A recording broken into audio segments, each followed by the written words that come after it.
the architecture, the design, as well as some of the use cases that I'll be covering today. I'm Arjuman Samuel. I'm part of the Azure IoT engineering team, and I lead the program management side of the engineering team for Azure IoT Edge. So let's go deeper into what Azure IoT Edge is. Now, IoT in the cloud is, of course, there, and we all know that it depends on data, and it takes in tons of data, and then you can do a lot of interesting things with data in the cloud. But then there is also the edge, which is really the edge of your network, edge of your manufacturing plant or your production facility, where you have some IoT devices deployed in there. Now, there is an interplay between the cloud and the edge, which is interesting here.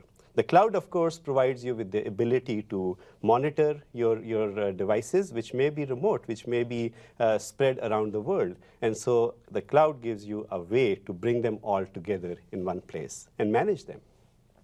The cloud also allows you to have monitoring from these devices and do things like machine learning in the cloud, for which you need near infinite resources and storage in the cloud. And with that, you can actually have some very insightful processes run on top of your data, including AI as well as machine learning.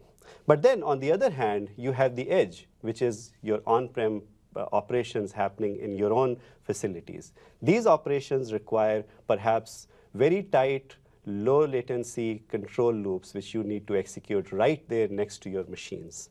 And Azure IoT Edge allows you to do that. You might also need to do some protocol translation. Imagine that you have Modbus protocol internally, and you want to translate that into some other internet protocols.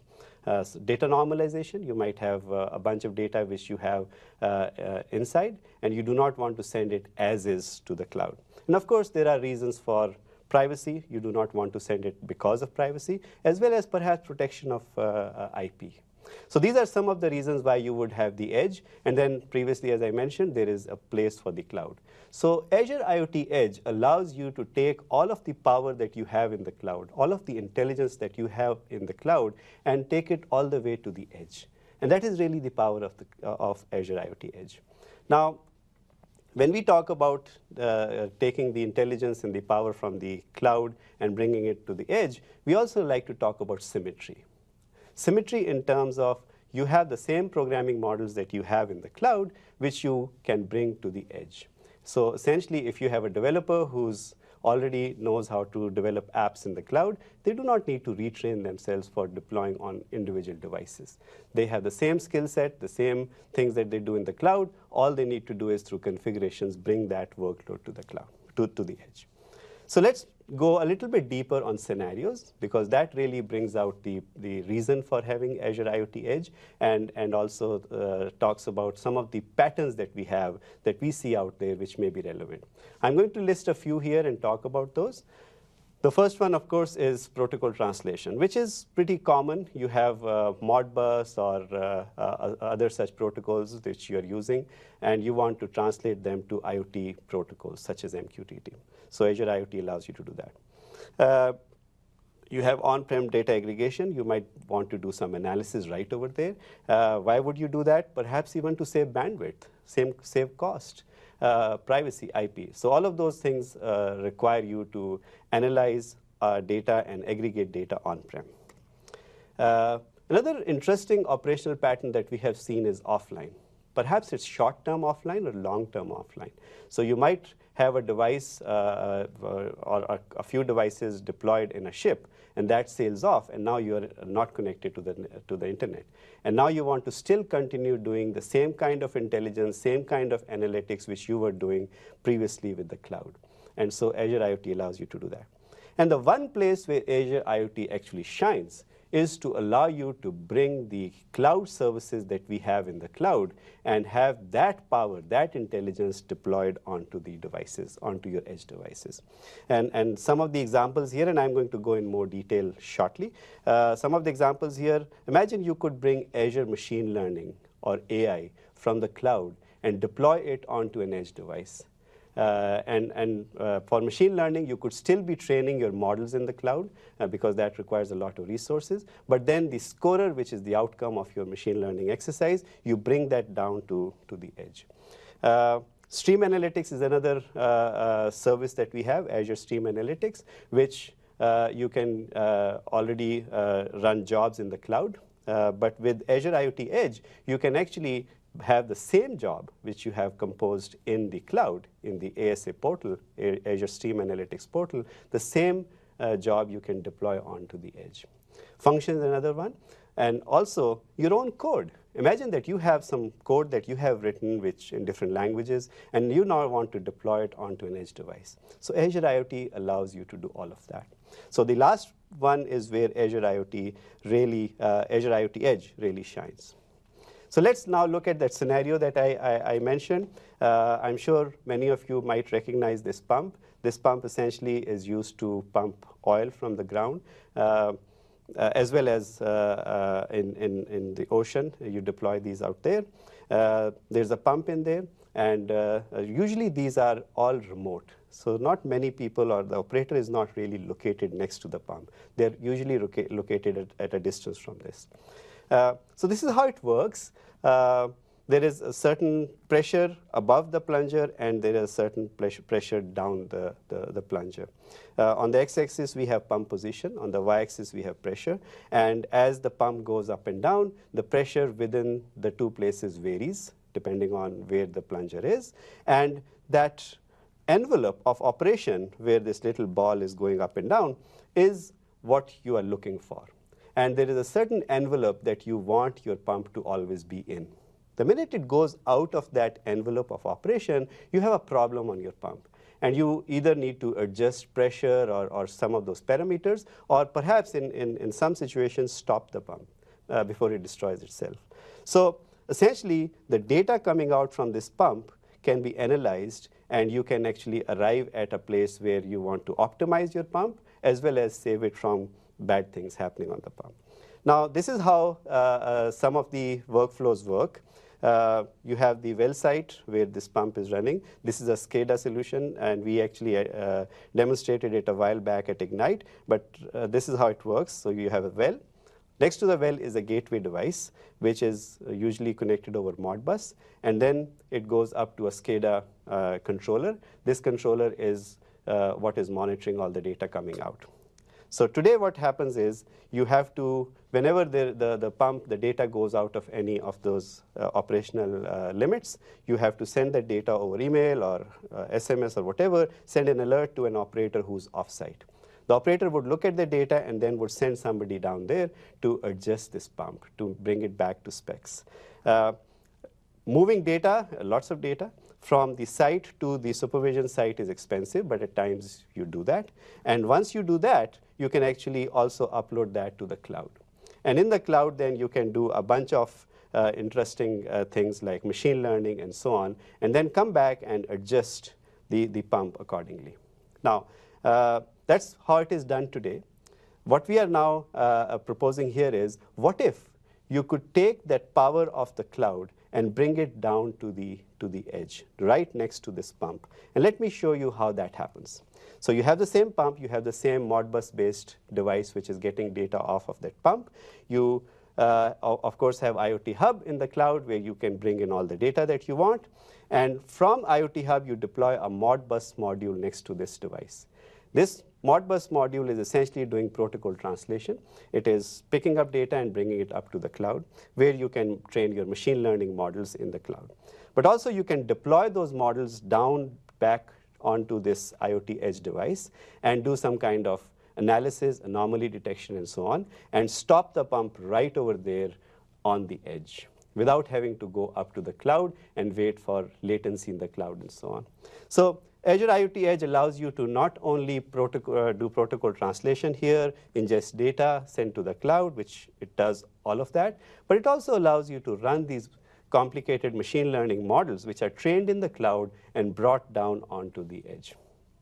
So this is just one of the examples of where we feel that Azure IoT Edge really shines. And of course, the workflow completes when an operator also is in the loop, and such scenarios require those operators to be in the loop, and they can also see and monitor it there, right over there, or in the cloud. So now I would like to dig a little bit deeper into design of how Azure IoT Edge does all of this.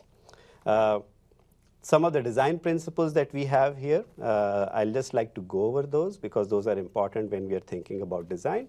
The first one, of course, is security. Now, deploying all these services and taking them from the cloud code as well as services and bringing them to an edge device on-prem, the attack vectors are very different from what they were in the cloud. The device is exposed out there. Anybody can get access to it. Anybody can physically tamper it. So what we work a lot on is how do you actually secure this edge device? And I'll actually go into more details there, but we essentially go and work at the hardware layer, starting from the hardware-based root of trust and building that trust all the way up to the workloads over there. The second thing that we have is this Azure IoT Edge is cloud managed. So we manage Azure IoT Edge through IoT Hub. And you do not need to touch the device to deploy all these workloads physically. You do not have to compile any code and put it on the device itself. You host it somewhere, and through the management interfaces, you can cloud manage that device. I'll show you how that is done today. We are building Azure IoT Edge, and we have built it to be totally cross-platform. We support many versions of Linux, Windows, on x64, on ARM, and so we are totally cross-platform. Whatever gateway devices or edge devices that you have deployed on your premises can take this on. Finally, we have this as extremely portable. So any workload that you define and create in the cloud, you can simply bring them down to the edge. You could have your own CI/CD pipeline developing these modules and then bringing them onto the edge.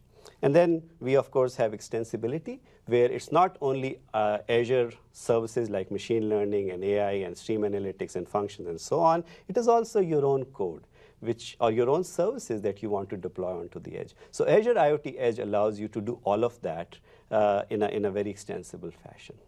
So that's really some of the design principles that we have for Azure IoT Edge. I'll now go into a little bit of concepts, because with those concepts, I'll be able to explain to you the architecture that we have here. The first concept here is a module. Module is your unit of compute. It could be parts of services, which could be packaged as modules. But all of these modules are patched in containers. And these containers are then hosted in a repository somewhere, a repository of your choice. And you can choose whatever repository you want to host this. Right now, we support Docker containers. And so these modules, when they're hosted somewhere, can then be deployed onto devices. So that is a module instance. When that module, which is hosted somewhere, comes down and is deployed in, let's say, 2 devices, one in Germany and one in China, those are module instances that are running over there.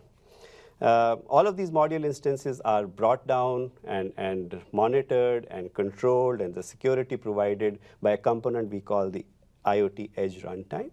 And I'm going to go into more details about that shortly. Now, another important thing here is that each module has an identity. Now, it's important because, again, for security reasons and authentication reasons, you should be able to address these modules from the cloud. And so each module would have an identity. The picture on the right shows what that means.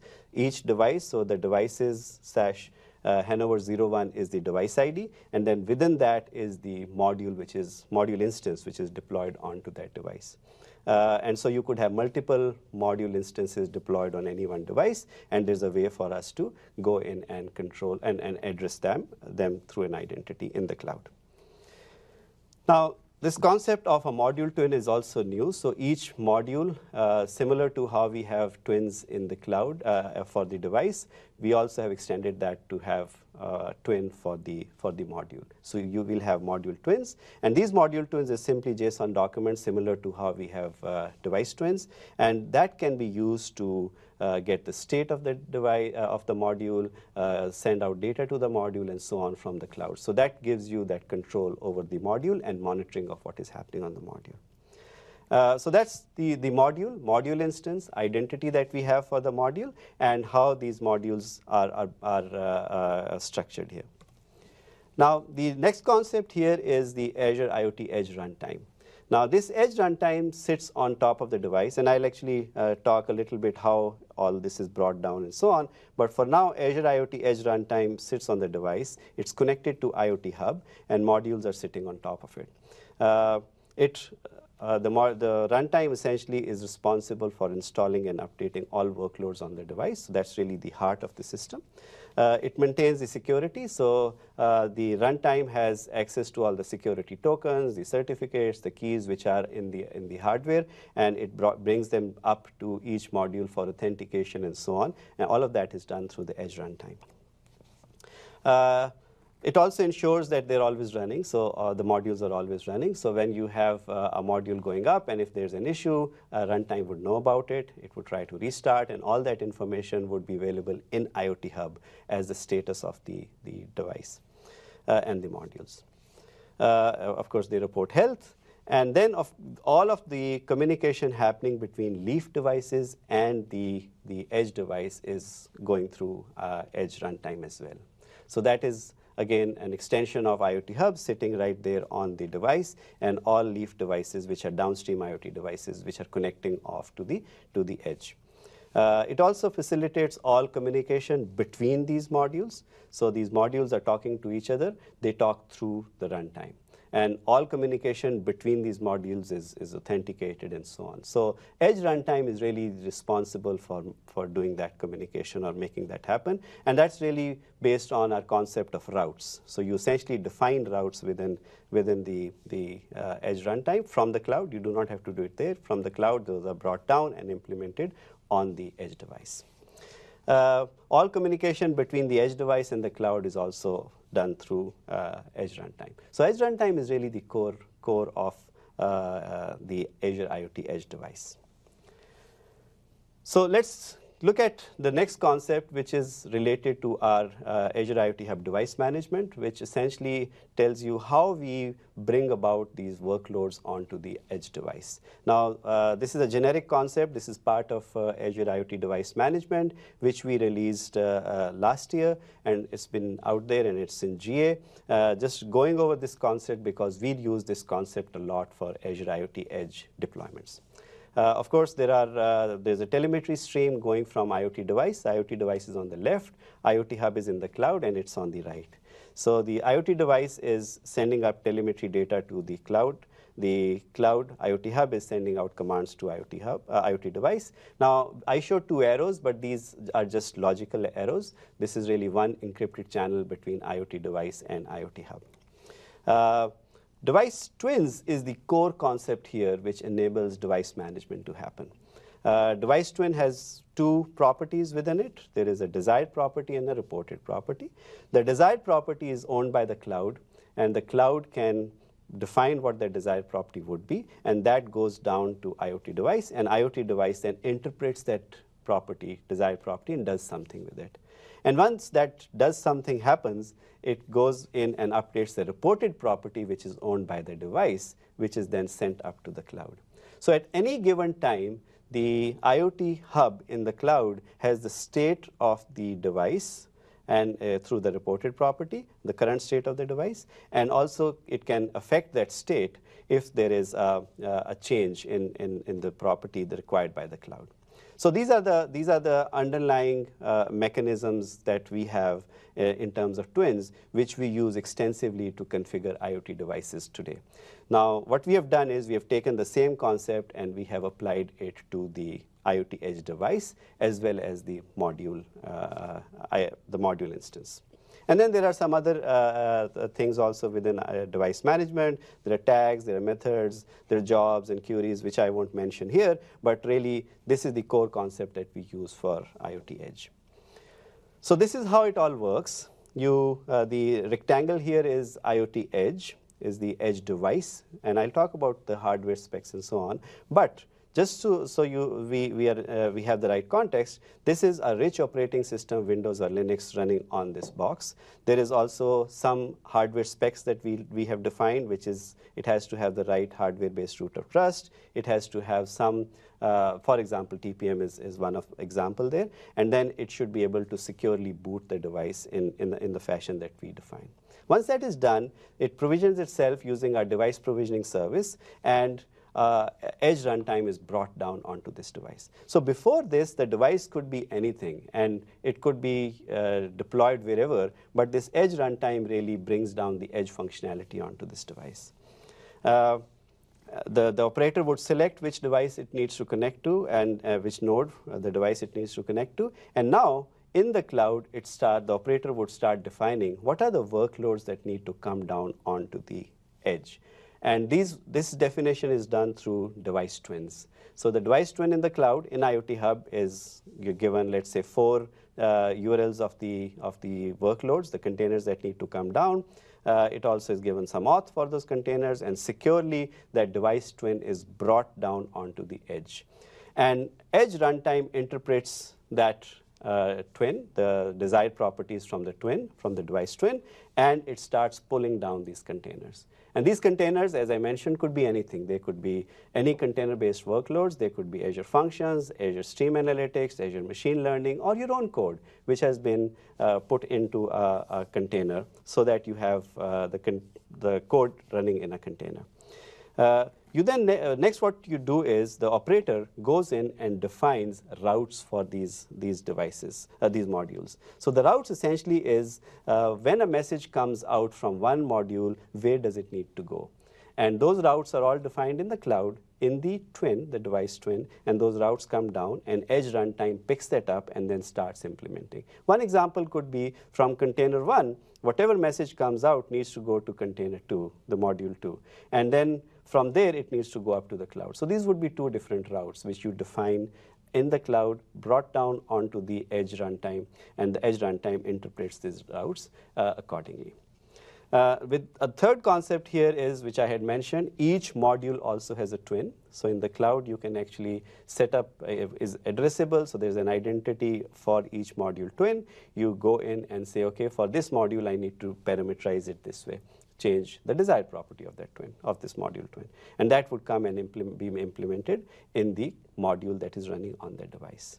Now with these 3 concepts, the first one being using the device twin to bring down workloads, containerized workloads onto the edge device, routes, defining routes in the cloud so that now you can control how messaging happens onto the edge device and from the edge device to the cloud. And also the third concept of the module twin, being able to control, define what kind of modules, what kind of parameters you want in the modules, and understanding what the state of each module is. These 3 concepts, when you apply it on an edge device, allow you to arbitrarily configure this device in any way you want. And not just in one time, you can actually, now it's all configurations from IoT Hub. You can change the configuration, essentially you can change how this edge device behaves from the cloud. And that is the power of IoT Edge. And that's a configurability over here, where you bring down whatever workloads you want, and they're all implemented there through only configurations. Now the next thing that happens here is you might have downstream devices. These devices could be generally of 2 types. There could be an IP-based device with its own twin, essentially running the Azure IoT device SDK on it, or it could also be a device which is a non-IP based. One example could be a Bluetooth device which is running over there. For an IP-based device, all you need to do is you need to point the connection string to Edge runtime, and now Edge runtime would route all your message, and then of course defining a route, and then all of the traffic from that device can be routed within the Edge device into different modules, or it could be sent up to the cloud. That's one pattern. The second pattern, of course, is if a device is a non-IP based device, Bluetooth and so on, you would have a Bluetooth module sitting on the device. And that Bluetooth module would be listening in onto whatever communication protocols you have for that device, Bluetooth, so COM port, and then it would pick up all the data, and then it would become, that module will become a proxy for that BLE device. And then, of course, that module has a module twin addressable in the cloud, which means you can actually start configuring your Bluetooth module so that you have control over how that Bluetooth device talks to the edge device. So with these concepts, you can actually take an edge device and deploy it in any number of different ways and run them in different scenarios and bring down all these workloads down there. So let's now talk about the security, which we are taking very seriously for the edge runtime. The principles are right here. Cross-platform, Linux, Windows, multiple architectures, x64 and ARM, all of them should be able to run our edge runtime on it. It's standardized protocols. We want to use whatever standard protocols such as TLS and so on, which is out there, and we simply want to bring them in and use them for securing this device. We are also doing a lot of work for securing the making sure that the app developers are abstracted away from the details of security.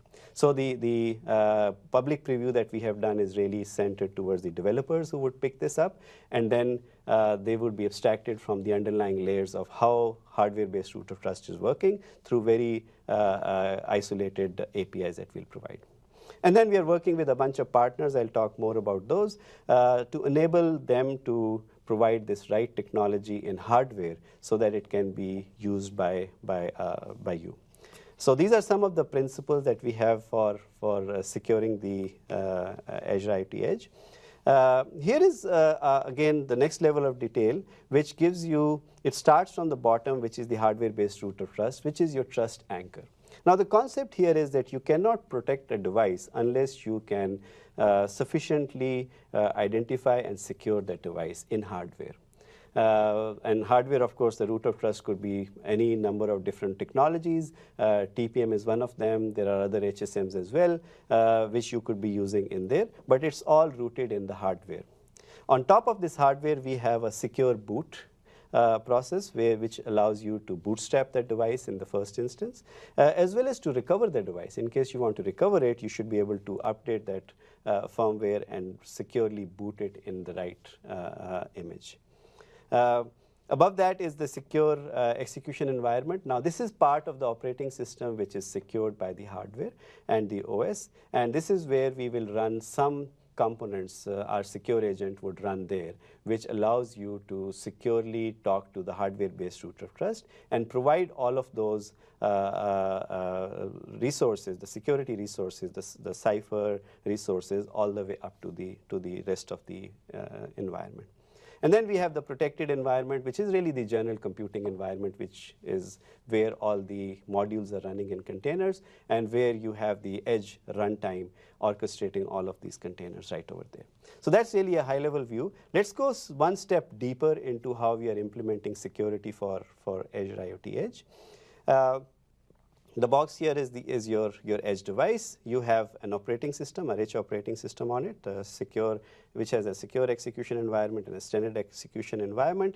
And underneath it is secure components. The core is a secure processor. You have a secure root of trust in there. You have your ROM and your boot process. So when the device boots up, it boots up the secure runtime, which is our agent, the secure agent, and a common root of trust, which is essentially an API layer to the hardware-based root of trust in the secure part of your operating system.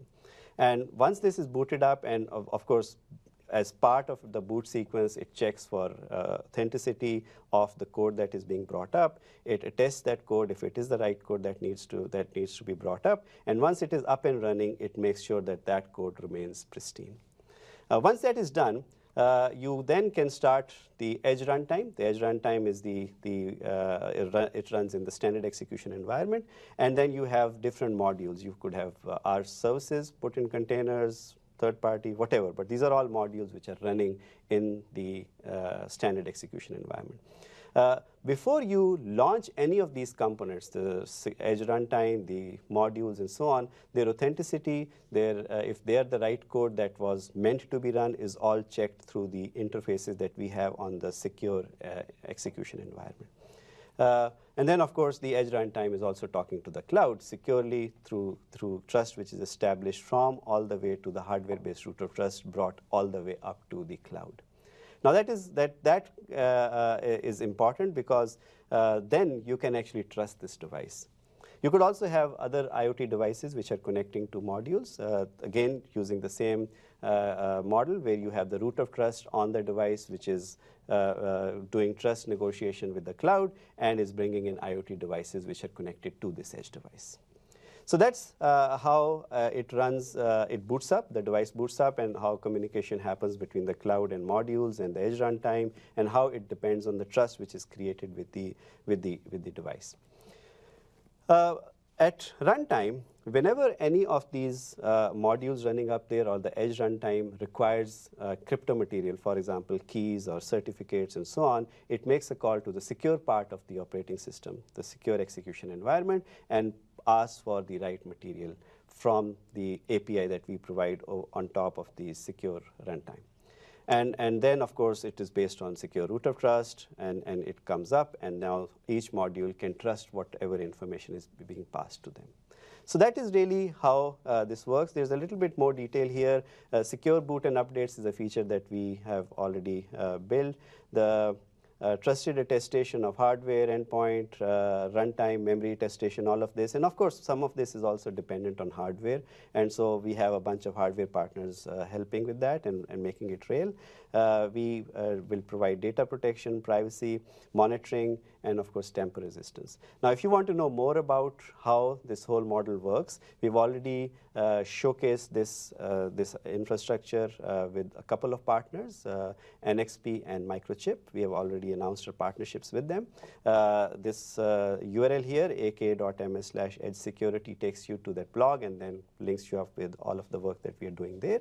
But we have many more partnerships coming up in the future as well, and we want to support this model on multiple platforms. So that really gives you an idea about how we are implementing and thinking about securing the edge. And it just tells you that we are very serious about making sure that the edge is secured to the maximum possible level.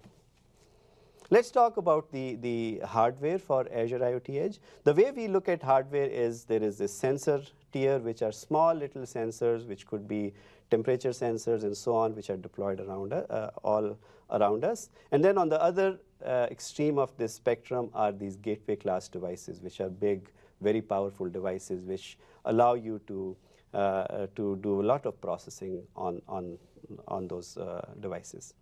We have, of course, we are supporting x64 and ARM. And of course, the operating system, the rich operating system, has to support containers. But the hardware sizing really depends on the scenario. And why I say that is because if you are bringing down some complex machine learning, large models, or an AI model which requires a lot of compute, you might like to go to the right of this spectrum. You might like to get a device which is much more powerful and has CPU and storage and so on the right side. But if you're running small little workloads, doing a little bit of data aggregation, some analytics right over there, and then passing that data on to the cloud or storing it, a very small amount of data there, then you can actually go to the right of this interactive tier. And internally, we test our Edge runtime and a few containers on Raspberry Pi 3 type devices. So in that class, and the Edge runtime works well. But again, hardware sizing depends on your workloads. Hardware sizing depends on what you want to run over there. And we are open to all of these to deploy Edge runtime and bring down all of these containers and so on. And the security model that I described, we envision it to be available for this whole spectrum, not the sensor and the constraint tier, but the interactive, industrial, and the gateway tier. We support that. So that's a little bit about how we think about hardware for Azure IoT Edge. Let's now talk about a couple of personas that are important for Azure IoT Edge. One, of course, is a developer persona. The other one is the operator persona. On the developer side, we have cloud development skills. So that is one big thing that we are doing with Azure IoT Edge. With an edge deployed, with an edge runtime deployed onto your devices, you really do not need skills to develop specifically for those devices. You need developers really to have the skills to develop cloud applications. And then you could break up those cloud applications and deploy part of those onto these edge devices. So that's really where we like to say it's de-skilling this whole IoT development thing. The other thing is we have VS Code, which is cross-platform, so familiar tools and tools which you can use on any platform. The developer also would develop and test right there in the cloud or a device connected to the cloud, and then would simply iterate on it continuously. So there is a continuous iteration that the developer would be doing using the tools that we provide. On the other hand, we have the operators. The operators essentially manage large fleet of devices. So the way we have designed this infrastructure, we envision many thousands of edge devices deployed out there, geographically dispersed, all controlled and configured through IoT Hub. And so the operator would be doing all of that, managing them, would be staging them, and I'll actually go over the UI that we have today for that, would be staging them and deploying them at scale. The operator would also be responsible to stage these, and make sure that the deployments going to thousands of devices is good, maybe perhaps do a test deployment onto a small set of devices, and then move on to something which is more at scale.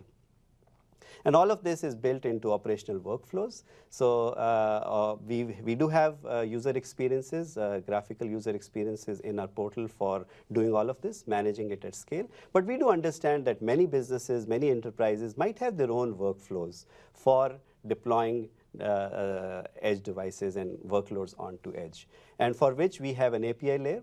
This API layer is what is enabling us to build our user interfaces on it, and you can use your own business processes on top of that API layer and use it in any way you want. So we provide you with that point of integration into that operator experience. So these are the developers and the operators. We have different tools for them. First, I'll go into the developer tools that we have, which you can use today. So let's talk about what do you do when you package services in containers. So you have, as an example, you have Stream Analytics, Azure Stream Analytics. This experience is extremely simple. You simply do an inline experience. So an example is over here. You put together your query, your job, the ASA job in the portal in the cloud, and then you have a choice. Once you are saving and creating that query, you have a choice to actually either run it in the cloud or run it on an edge device. And it's as simple as that. And we take care of the underlying infrastructure required to package the ASA runtime and put the job on top of it through the twin and bring it to the edge device, bring it up through the edge runtime, and all of that pipeline required to deploy ASA on the edge is taken care of by the infrastructure. You simply click over here and you say, I want to deploy it on the edge. It would ask you which edge devices. It will show your edge devices, and then you can actually deploy them. But you can also do it at scale, which I'll show shortly. You can actually take an ASA job and make it part of our deployment, which goes to thousands of devices. So you have all of these different ways of packaging and deploying services ASA onto the edge devices. Then for functions, which really allows you to do a lot more in terms of flexibility and coding and so on, you can simply have your scenario in VS Code. You can develop that function with the events and the triggers, and you can package it as a container right there in VS Code. So if you look closely, you have a way to package it as, it's a Linux container or Windows container. You can package it in the right way, and that packaging then is available to you to host somewhere, and then you can bring that down and deploy it onto the edge. For AI and Azure Machine Learning, you package AI and ML models as containers. It's part of the ML Studio. This was a session right before this session. So you can actually package them as containers, and those containers you simply host somewhere, and wherever you want to host them. It could be Azure Container Registry or a Docker Hub. And from there, you can then bring them down onto the edge device. So these are three services that, three different ways of doing it. And of course, there is also your own code, and let me go over that. So we provide an SDK to package your own code so that it becomes a module. And the SDK provides you with different things, different values that it provides. One of them is protocol and messaging support. So when one module is talking to another module through Edge runtime, you need certain protocol support and messaging support. The SDK simply gives it to you out of box. So by using it, you don't have to do any of that. Then the second most important thing here is the security for the module. Identification and authentication, all of that is built into the SDK. So you do not have to worry about how do I get that key, how do I put it in and create a token out of it and put it in the request. All that is taken care by the SDK, just so that you concentrate your time on what the module does rather than the plumbing and the security and so on that you would need for that. And of course, you have module twin support, the fact that you can get desired properties from the cloud for that module, and then you act on it, and then you can upload some reported properties, and then on the cloud side you can see those. So all of that is provided in the SDK, which you simply bring down, and you use that to develop that code. You can develop and debug in your favorite language. Right now, yesterday as part of our public preview, we went out with C#. Coming very soon is C and Python, and then followed by Java and Node.js. So all of these languages, which we believe are most commonly used by developers who are developing their own code and which needs to go onto these edge devices, we will be supporting that. And then we have an experience for C#. We have the experience which is shown here. Again, you can simply code this, and then you can say, put it in a container, and it would package this in a container. You can then host it from right over here. And then you can also debug this container right over here. So it allows you to do all of those things right here in that one experience for developing these modules. And lastly, when you have built your container, you have your code, you host it in a container repo. It could be Container Hub or Azure Container Registry. And from there on, you simply bring down all of the code modules onto your Edge Hub. So let me now switch here to a live demo. I want to show you the development and management experience that we have built for Azure IoT Edge, and I will simply bring that up. So the new thing that has popped up now, once you have an IoT Hub, once you subscribe to an IoT Hub, is this thing. In addition to the two explorers we already have, which was the IoT devices, and the Query Explorer, we have the IoT Edge Explorer. Now this Edge Explorer shows you all the IoT Edge devices that are connected to your device, to your cloud subscription. So right now I have a few of these right over here, and it does two things. You can also look at these devices, but you can also look for these deployments. And these deployments are what I had mentioned earlier, that an operator can actually create these deployments and can actually start deploying them from the cloud on a fleet of edge devices. And I'll tell you how you target those, but this is where you will see those deployments. Then you can add an IoT Edge device. You can simply go in and you can say, okay, this is how I want to add this IoT device. You put in the credentials, and that IoT device would be added. You can also add an IoT Edge deployment, and I'll go through that flow. There are a few steps you have to go through, but that is almost like a wizard which walks you through it. Let's look at one of the IoT Edge devices that we have deployed over here. IoT devices, I go in and I look for maybe I'll pick one up. There you go. This is a Linux Edge device which is running on somewhere. It has a bunch of different modules running there. It has a temperature sensor, it has a machine learning module, and then these two are system modules. Essentially, these two constitute the Edge runtime. There's an Edge runtime module, and then there is an agent, and then there's an hub. And these are all running right over there on that machine, on that device, edge device. And it is also bringing down the state, it's running or not, and then when was it last started, and so on. I can also see the connected clients. So now these are the clients which are connected to the Edge runtime. And let's see, there are two of those. There is, of course, machine learning. But if I had these devices, downstream leaf devices, they would also show up over over here. So there's a hierarchy of an edge device which has downstream leaf devices. And then there are some deployments. And right now I see one deployment over here. So this edge device which I selected is actually part of this deployment. So this deployment is actually controlling what goes onto this device. And then there are things like, priority and so on for this edge device. I can actually do a lot of things onto this edge device. So let's now go back and see what we can do to create an IoT deployment right over here. To create an IoT deployment, all I have to do is I need to define a set of parameters. For example, a name, I would define a label, and I would simply go in and I will say what are the different things that I need to deploy in it. Let's try doing that. So I'm going to say building, just where I am right now on the campus, building 25. I'm creating a new deployment for this edge device, and I give it a name, a label, which would help me track this a little bit better, and I give it some values here. And now I go in and I say, okay, let's see, let's go to the next step. Now the experience here gives me an option to deploy an edge module or to bring down a stream analytics module right from there. I can also bring machine learning and so on, and from this experience. So, but let me bring in a stream analytics module down to this edge device.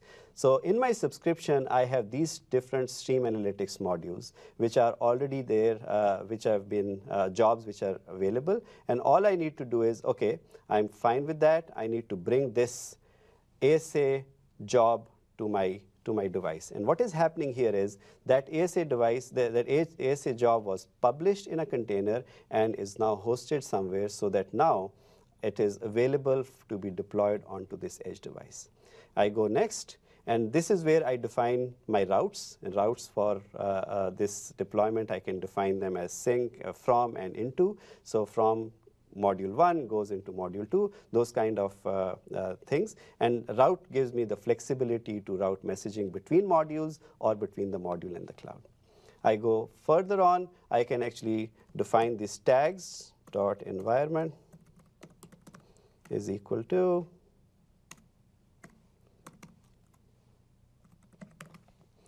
and then, or let me do prod. And so what I have done here is I've defined a target condition, and this target condition allows me to target my deployment onto a set of devices. And this target condition comes from the twin, which also has this tag on them. So I can actually define different tags on different devices. In the same building, I could have a set of devices which are for my production and a set of devices which are for my test. And with this target condition, I could simply target my deployment only to one of those, or three of those, or any n number of those. So this gives me all the flexibility I need to deploy the modules onto a set of devices and segment them into different groups. And this is my overall summary of my deployment. I submit, and I seem to have an error, but essentially what would happen here is that it would create this deployment, which now I can see over here. And this deployment has all of these details that I would have entered. So that one did not go through, but I have this one where I have all these details for the target. I have deployments, I have modules which are defined in here, and so these routes and twins I can see, and actually I can change them right over here. So this interface here allows me to deploy these modules onto these edge devices. It allows me to route them in the right way. It also allows me to control how I can I want data to come out of my edge device and go up to the cloud. So all of that is possible here at scale. So I can actually do that pretty much at scale. So let me now also quickly just show you how you get started. There are a bunch of different documents that we have put out there. I would recommend you to simply start with one of these. Pick your favorite operating system and start with that. These tutorials take you from the very basic all the way to deploying your ASA or machine learning onto an edge device. Since this is the public preview we have done is a developer public preview, so you can actually do all this on a developer box. You do not need access to actual secure hardware, which will be coming soon. So let me go back to my slides. Yep. So here is what we talked of today. We have Azure IoT Edge, which allows you to deploy services, Azure services to IoT Edge devices. It also helps you deploy your own code in languages of your choice. So you could be developing your own code using your favorite environments. We provide SDKs for that in different languages. We also help you manage your IoT Edge devices and your downstream devices right there from IoT Hub. And that's important. And we allow you to do it securely, and we allow you to do it in a very scalable fashion. Here, I'll give you a few resources. Essentially, extending the power of the cloud to the edge, you can go to these URLs. You can get started right now. The first article talks you through the basic concepts, aka.ms/azure-iot-edge. The second one talks you through the getting started and deploying all of these cool services onto your edge devices.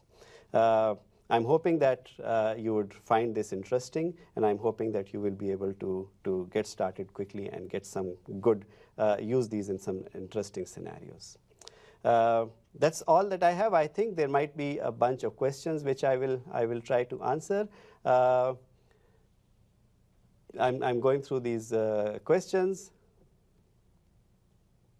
So one question here is that could I use an Intel NUC type device as a gateway and deploy my IoT TI sensor tags using edge technology? Yes, by all means. I think the scenario would be the Intel NUC would have Windows on top of it, and in that Windows box you would have Docker containers installed, and then you can simply associate that device to your IoT Hub subscription as an edge device. From there on, then you simply start deploying those modules. Now for the sensor tag, there is in our previous work, we have had some modules built for that. You can take those, you can package them as a container, and then you can bring them down onto your edge device. So that is exactly the kind of things you can do. But more than that, once you have data coming in from the sensor tag into your gateway device, your edge device, you can actually also deploy as a simple experiment. You can deploy a very simple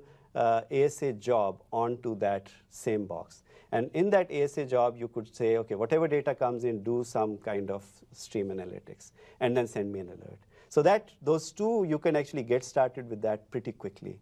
You could bring in a function module, and you could stitch these together as routes. And so all of this you can do on that box, all managed through the cloud. So that's one of the questions that I have. Another question that I see here is how quickly and what is our security story looking like. As I said, we already have NXP and Microchip, and we have demonstrated that with them. I provided a link in the presentation. You can simply go there and read about more details about how that is done. We will have very soon, we'll be coming out with multiple platforms where we will be providing the same kind of support that you'll see in those samples that NXP and Microchip has been working on. So that's coming very soon, and we'll have many more partners there, hardware partners, who would be supporting this IoT security, IoT edge security on their hardware. That brings me to the end of my presentation. I like to thank all of you. I'm hoping that you all can go in and to these URLs and see if some of your scenarios can be solved with IoT Edge. And please do give us feedback. There's a lot of things that we are doing, but we like to hear from you as well.